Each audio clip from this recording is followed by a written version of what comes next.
saya akan membahas fungsi dan komponen-komponen kopling serta menganalisa gangguan atau masalah-masalah pada kopling.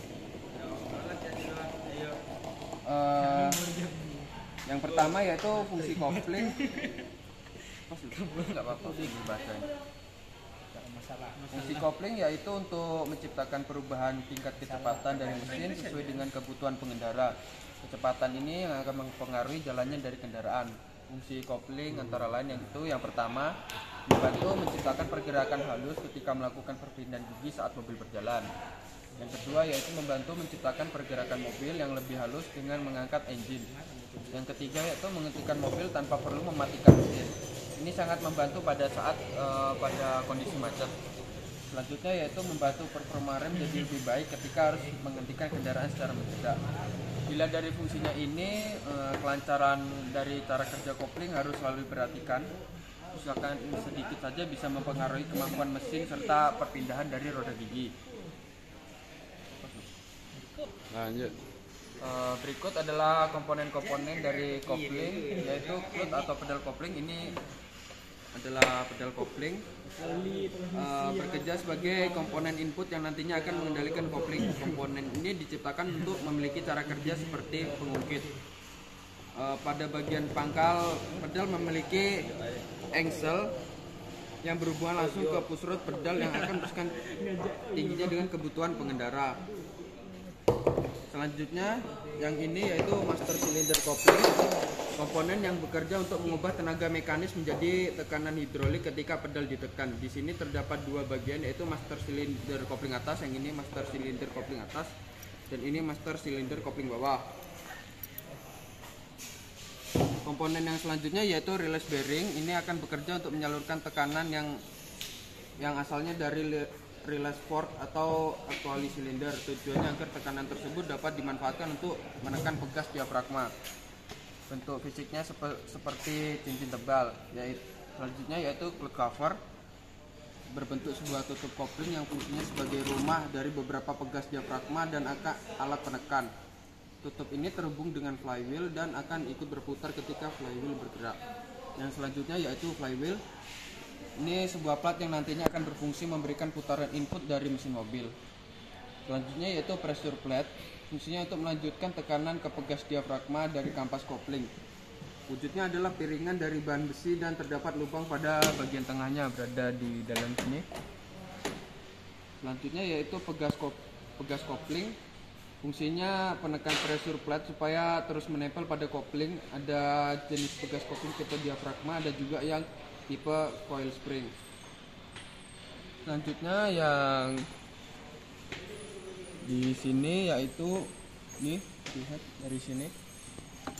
Ini namanya release lever, sebuah komponen yang berbentuk plat dan fungsinya untuk mengungkit pressure plate. Tujuannya bisa melepas dari plat kopling. Oh, sebentar. Selanjutnya kita akan menganalisis masalah yang berpedoman pada buku Toyota. Gangguan yang pertama yaitu sulit atau tidak mau berpindah. Penyebab kemungkinannya bisa saja gerak bebas pedal koplingnya berlebihan, terdapat udara di dalam saluran kopling, kerusakan silinder pembebas kopling, kerusakan master silinder kopling, kopling oleng berlebihan atau pelapis rusak, dan alur poros input atau plat kopling kotor atau rusak, dan alat penekan kopling rusak. Cara mengatasinya yaitu setel gerak bebas pedal, buang udara sistem kopling, perbaiki silinder pembebas, perbaiki master silinder, ganti plat kopling, bisa diperbaiki seperlunya, dan ganti tutup kopling. Masalah selanjutnya yaitu transmisinya loncat. Kemungkinan penyebabnya bantalan pilotnya aus, bisa kita ganti bantalan pilotnya. Yang selanjutnya yaitu kopling slip, gerak bebas pedal. Pos dulu. Potong apa sih? Selanjutnya yaitu kopling slip. Kemungkinan penyebabnya itu gerak bebas pada kopling kurang, bisa mengatasinya dengan setel gerak bebas dari pedal tersebut. Selanjutnya yaitu pelapis plat koplingnya diberi oli atau aus, bisa ganti plat kopling. Jika garpu pembebasnya bengkok bisa diganti. Selanjutnya, permasalahan selanjutnya yaitu kopling bergetar. Kemungkinan pelapis dari plat kopling beroli atau aus. Cara mengatasinya yaitu diganti plat koplingnya. Selanjutnya kemungkinannya yaitu plat penekannya rusak, pegas diafragma bengkok, dan dudukan mesin kendor. Cara mengatasinya bisa ganti tutup kopling dan perbaiki seperlunya. Gangguan selanjutnya yaitu pedal koplingnya terasa ringan. Biasanya itu terdapat udara dalam saluran kopling silinder pembebas dan master silindernya rusak. Cara memperbaikinya bisa kita untuk membuang udara pada sistem kopling dan perbaiki silinder pembebas. Master rem juga diperbaiki. Gangguan yang terakhir yaitu koplingnya terdengar berisik. Kemungkinan penyebabnya yaitu ada bagian yang kendor pada rumah kopling, bantalan pembebas aus atau kotor, bantalan pilot kopling aus, dan garpu pembebas atau linkage-nya macet. Cara mengatasinya yaitu bisa diperbaiki seperlunya, dan yaitu ganti bantalan pembebas yang aus, ganti bantalan pilot yang aus, dan diperbaiki seperlunya.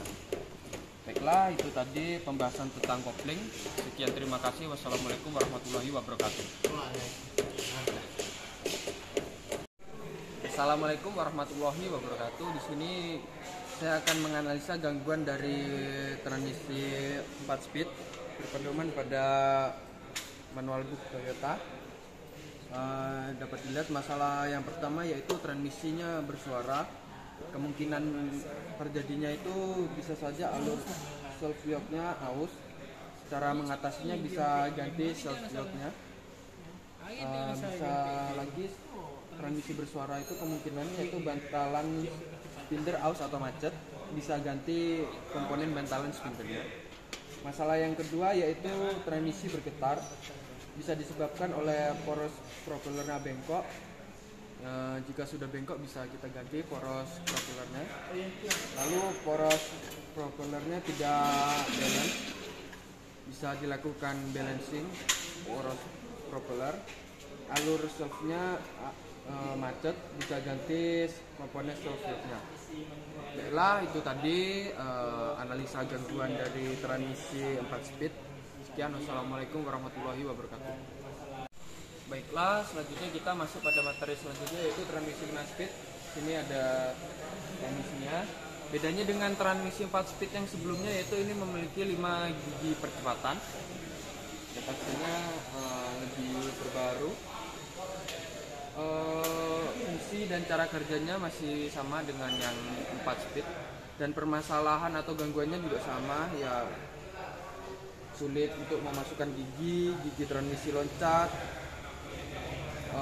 Cara memperbaikinya bisa kita bongkar dari transmisi tersebut dan memperbaiki komponen-komponen di mana yang sudah tidak sesuai atau rusak. Baiklah, sekian, terima kasih.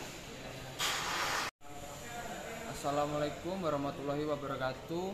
Saya Aryadi Pratama, NIM 21174004. Materi selanjutnya yaitu kita masuk pada tenan axle. Tenan axle adalah gabungan mekanis dari transmisi, kopling, dan diferensial. Bisa digunakan pada mobil-mobil tipe FED. Gangguan-gangguannya yang pertama yaitu terdapat rembesan oli. Kemungkinan sel input atau output shaftnya bocor atau rusak. Bisa melakukan penggantian seal dan gasketnya. Selanjutnya, masalah yang selanjutnya itu terdapat getaran pada bagian kendaraan. Kerusakannya biasanya pada bearing universal atau pemasangan propeller shaftnya terbalik. Bisa dilakukan penggantian komponen atau perbaikan pada komponen-komponen lainnya. Yang selanjutnya yaitu tidak bisa berpindah kecepatannya. Kemungkinannya suara mendukung dari sistem transmisi. 1, 2, 3. Di sini selanjutnya saya akan menjelaskan analisis kerusakan yaitu sinkrometer gear aus, roda gigi rusak, kopling bermasalah. Bisa dilakukan dengan pergantian komponen. Selanjutnya yaitu transmisi berisik saat bekerja. Kemungkinannya yaitu oli transmisi kurang atau tulang gigi sudah renggang. Bisa kita lakukan pelumasan dan lakukan pergantian komponen. Selanjutnya yaitu gear slip. Kemungkinan yaitu gear transmisinya sudah mengalami kerusakan. Langkah perbaikannya yaitu ganti komponen dari gearset. Sekian, terima kasih. Yang pertama, transmisi. Assalamualaikum Assalamualaikum warahmatullahi wabarakatuh. Saya Aryadi Pratama, NIM 2174004. Sini saya akan menjelaskan lagi analisis kerusakan dari transmisi otomatis. Bedanya transmisi otomatis dengan transmisi manual yaitu sistem perpindahan tenaganya digerakkan secara otomatis, jadi tidak ada kecepatan 1, 2, 3, 4, 5. Beberapa masalah yang terjadi pada transmisi otomatis yaitu terdapatnya rembesan oli di area transmisi. Kemungkinannya yaitu seal input output shaftnya bocor. Bisa lakukan pergantian seal dan gasket. Suara mendengung dari transmisi, kemungkinan untuk kekurangan oli pelumas, bisa kita tambahkan oli pelumasnya. Masalah selanjutnya itu terdapat bau angus di transmisi. Transmisinya kemungkinan overhead atau oli pelumas di bawah standar. Kita bisa lakukan servis dan pelumasan.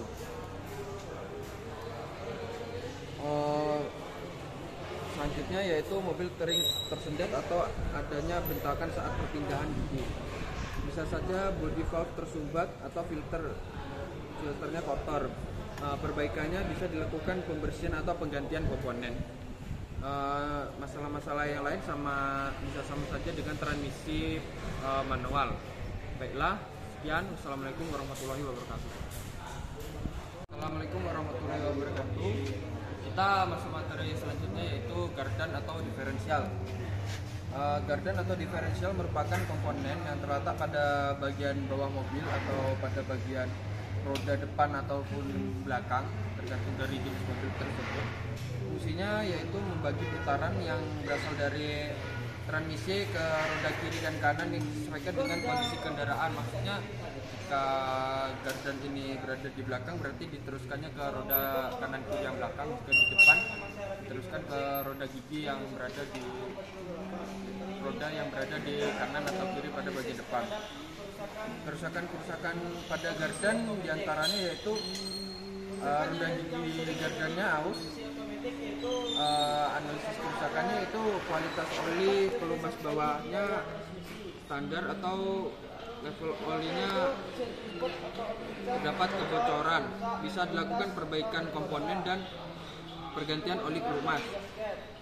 Selanjutnya itu bunyi muncul di area belakang gardan. Bisa saja baut propellernya rusak atau celah antar giginya melewati batas maksimum, keolengan rigidnya melebihi toleransi. Bisa lakukan perbaikan atau pengukuran dari gigi-gigi transmisi dan penyetelan roda gardan. Selanjutnya yaitu terdapat rembesan oli di area gardan. Bisa saja seal input shaft gardannya rusak. Bisa lakukan perbaikan komponen. Berikut sekian materi gardan atau diferensial dari saya. Sekian, wassalamualaikum warahmatullahi wabarakatuh. Assalamualaikum warahmatullahi wabarakatuh. Selanjutnya kita masuk materi propeller shaft. Fungsinya yaitu untuk meneruskan tenaga dari transmisi menuju ke gardan. Nah, komponen-komponen daripada propeller shaft yang pertama yaitu universal joint, tube, bantalan tengah, poros midshaft, end yoke, slip yoke, dan tube yoke, serta flansa. Untuk masalah-masalah yang terjadi pada propeller shaft yaitu terasa getaran di area propeller shaft.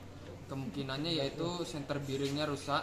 Bisa lakukan pelumasan dan ganti komponen yang rusak. Lakukan perbaikan komponen lainnya.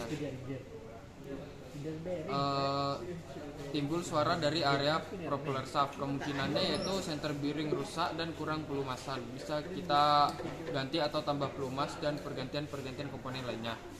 Masalah selanjutnya yaitu propeller shaftnya bengkok atau patah. Disebabkan torsi mesin terlalu besar, spider jointnya macet dan tidak rata. Langkah perbaikannya yaitu bisa lakukan pergantian komponen. Baiklah, terima kasih. Wassalamualaikum warahmatullahi wabarakatuh. Assalamualaikum warahmatullahi wabarakatuh. Kita masuk materi yang terakhir yaitu rear axle shaft. Dapat dilihat ini adalah komponennya. Dia meneruskan putaran dari gardan menuju ke roda bagian belakang kanan dan kiri. Sebagai penerus putaran, komponen-komponen dari axle shaft yaitu axle shaft itu sendiri, gasket, axle sim, axle retard plate, dan axle plate. Baiklah, kita masuk pada materi-materi kerusakannya.